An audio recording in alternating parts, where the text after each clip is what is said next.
नमस्कार, सादर जय जिनेंद्र। क्षमा ब्रेकिंग जैन न्यूज प्रतिदिन प्रातः, दोपहर एवं रात्रि में देश भर से संपूर्ण जैन समाज से संबंधित सही और सकारात्मक समाचारों के लिए देखना और सुनना न भूलें। साथ में आपसे विनम्र निवेदन है कि यदि आपने इस चैनल को सब्सक्राइब नहीं किया है तो कृपया अवश्य कीजिए और शेयर और लाइक करके धर्म प्रभावना में सहयोगी एवं सहभागी बनिए। जब मैं इसके हाथ में हाथ पकड़कर चल रहा हूँ, ये मेरा साथी है, मैं इसका साथी हूँ, ये मेरा अभिन्न मित्र है। जब मुझे काटा गड़ा, मेरी आंखों में आंसू है। मैंने इसको चेहरे को देखा तो इसकी आंखों में आंसू नहीं थे, ये हंस रहा था।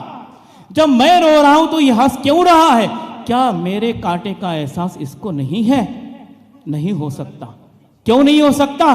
क्योंकि जमघट से लेकर मरघट तक आदमी अकेला है।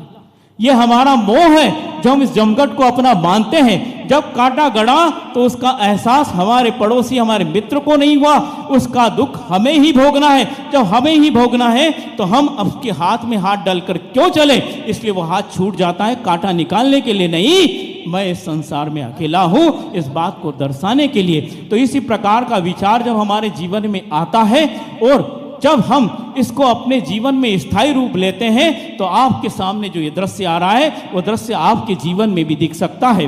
तो बंधुओं, इस प्रकार का ये कार्य हुआ है कि उन्होंने जमघट का अकेलापन इसलिए देख लिया है।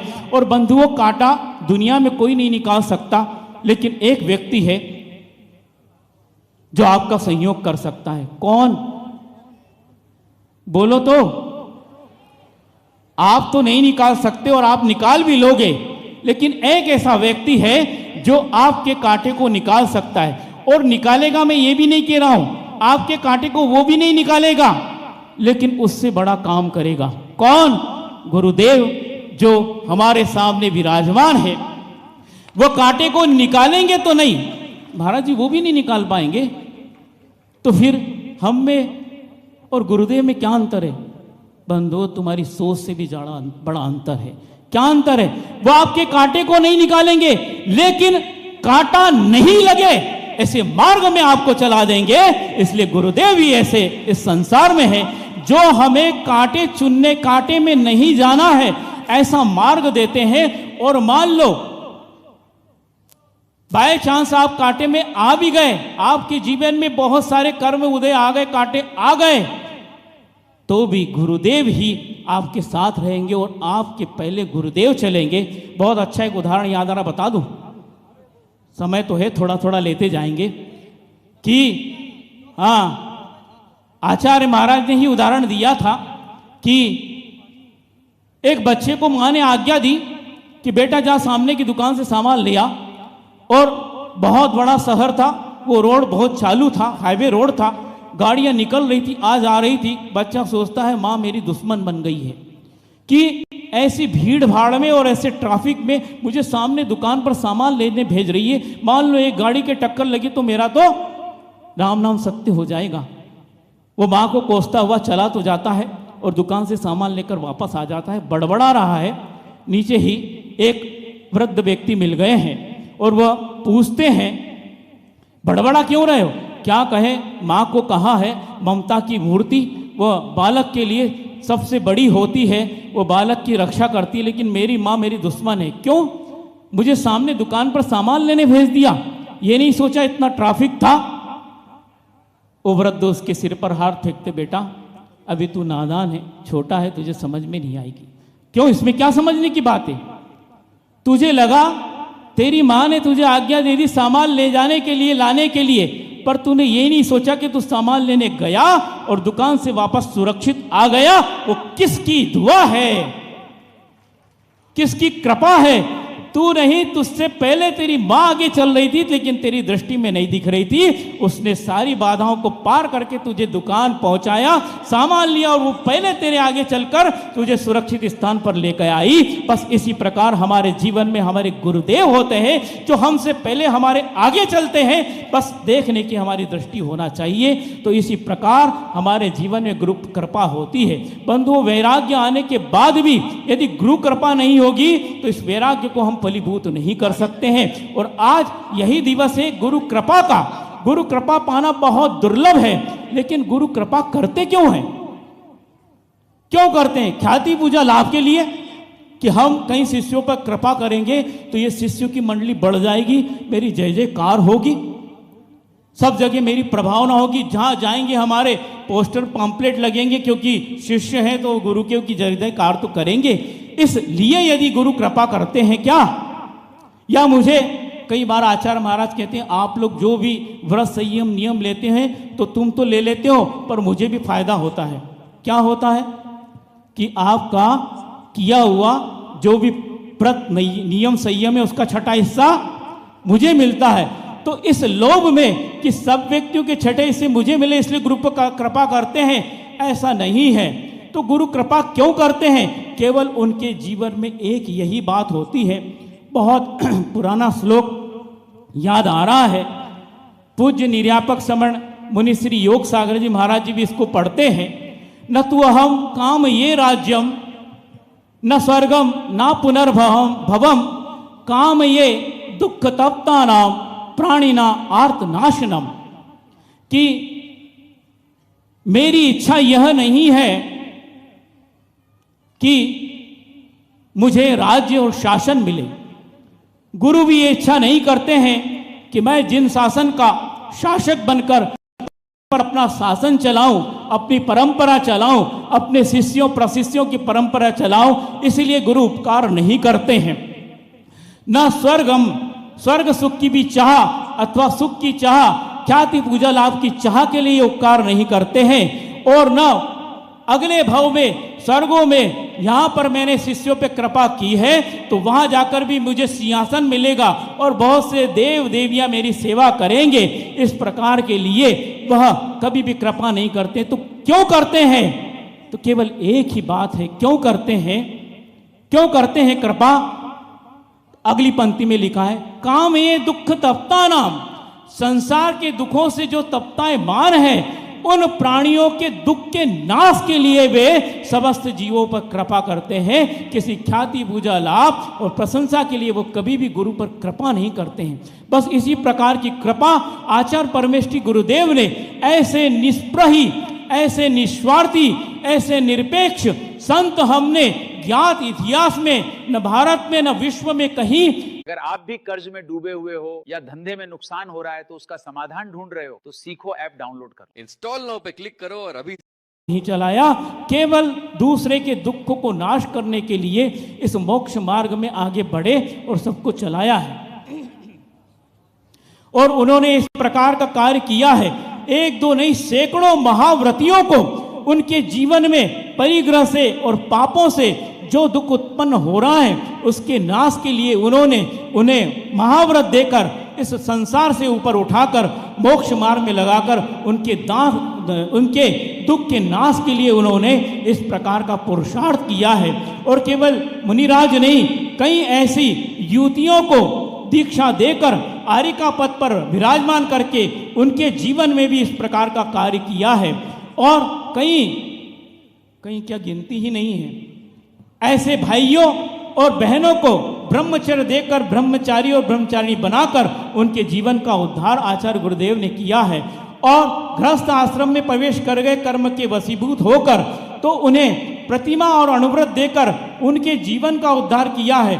और जब इतना ही नहीं, जब वह वृद्धावस्था में आए और घर में रहकर धर्म ध्यान निर्दोष रीति से नहीं होने लगा और सम्मान से भी जीवन जीना नहीं हो पाया घर में, तो फिर उनके जीवन के सम्मान से जीने के लिए उन्होंने क्या किया? तो बहुत उत्कृष्ट उदाहरण प्रस्तुत किया। वृद्धावस्था में उन्हें क्षुल्लक दीक्षा देकर सर्वप्रथम सिद्धोदय सिद्ध क्षेत्र नेवामर में और उसके बाद दयोदय तीर्थ तिलवा स्थली में ऐसे क्षुल्लकों को रखकर उनके जीवन में भी सम्मान से, अंत समय में भी सम्मान से जीने के लिए और निर्दोष रीति से धर्म ध्यान करने के लिए उनके जीवन को आगे बढ़ाने के लिए कार्य किया है। उसके साथ जब वृद्धावस्था में महिलाएं आ गई, अब उनके लिए क्या है? उनके लिए क्या किया? तो साधिका आश्रम की स्थापना करके ऐसे 2-3 जगह 4 जगह साधिका आश्रम की स्थापना करके ये कार्य किया है। तो क्यों? काम ये दुख तप्ता नाम प्राणिना आर्त नाशनम, दुख से तप्तायमान उन प्राणियों के दुख के नाश के लिए आचार्य गुरुदेव ने इस प्रकार का परिश्रम किया है और अपने जीवन के प्रत्येक क्षण में, जिस प्रत्येक पल में केवल उन्होंने यही काम किया है, दूसरों के जीवन में किस प्रकार दुख नाश हो जाए। और इसी प्रकार का दोहा भी आचार्य महाराज ने लिखा है। इतने वीतरागी संत होकर भी इस प्रकार के मार्मिक दोहे जो दिल को छू जाते हैं ऐसे लिखे हैं।